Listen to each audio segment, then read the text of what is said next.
Si tu reconnais ton ou ta perceuse dans ce que je vais te dire, alors fuis. Déjà, la base de tous les shops, la propreté.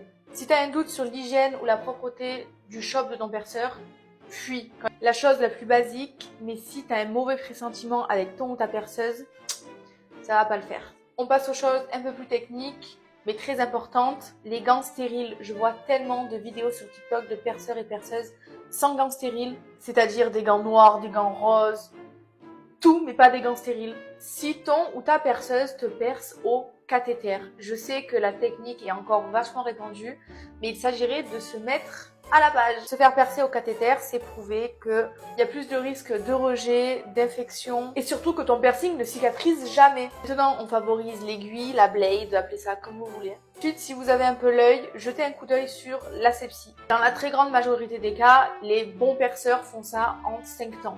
On revient un peu en arrière, mais évidemment, le formulaire de consentement. Si ton ou ta perceuse ne te fait pas signer un formulaire de consentement en te tenant informé de tous les risques propices au piercing, ça sent mauvais.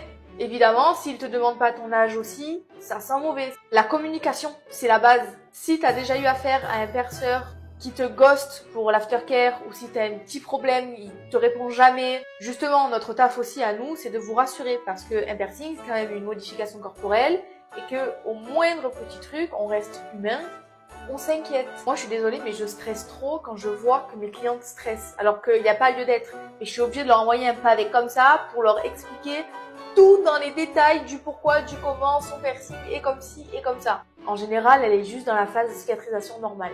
Et vous, c'est quoi la chose qui ne vous a plus fait jamais revenir chez un ou une perceuse?